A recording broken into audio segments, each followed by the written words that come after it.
Welcome to part 3 of our series. In this session, our focus is on designing a list. In our previous lessons, we built a form to capture data. Now, we need a way to display that data to our users. We'll be going step by step through the process of creating a list, customizing the columns it displays, and previewing the final result. This is how we make the information in our application visible and useful. Let's get started. Okay, let's begin by creating our list. Just as we did with the form, we'll start by clicking the Add New button in the List Builder to open the Create New List window. Just like before, the first step is to provide a unique ID for our new list. Let's enter Request List into the ID field. Next, we'll give our list a descriptive name. Please enter Request List into the Name field.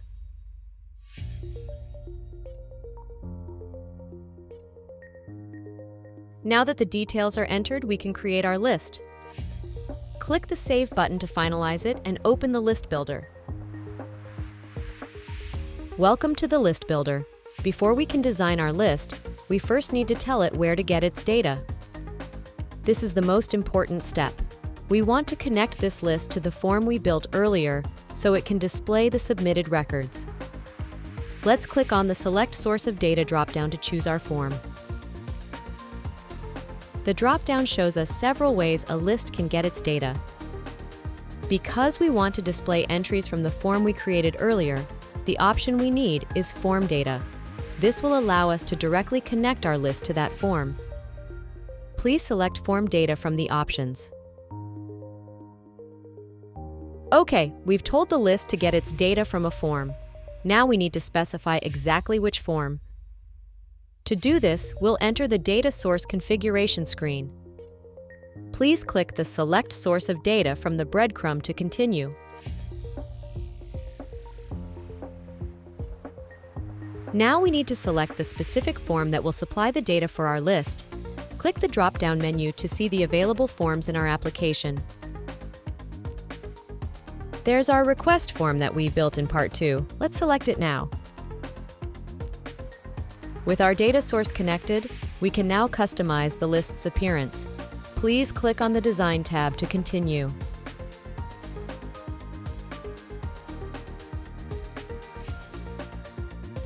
On the left, you can see all the fields from our form are available to be used as columns. Let's start by dragging the name field into the Design table to create our first column.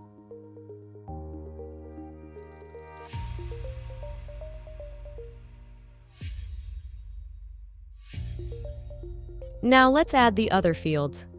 Go ahead and drag the reason and date required fields into the table as well.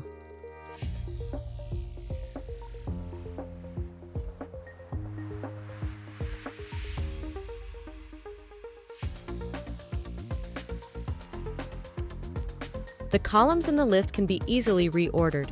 To demonstrate, let's drag the date required column and move it to the beginning of the list.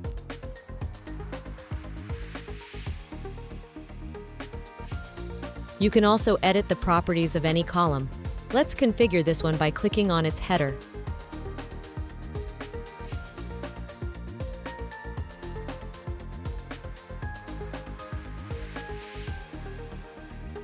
In the Properties panel, we can change how the column header appears to the user.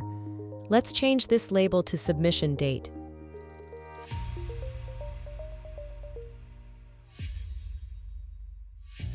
To confirm the new label, click the Apply Change button. Now let's move the Submission Date column back to its original position at the end of the list.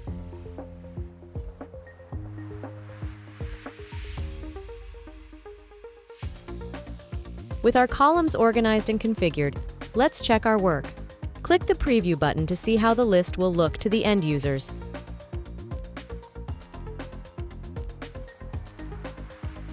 The preview looks great. The final step is to save our list configuration.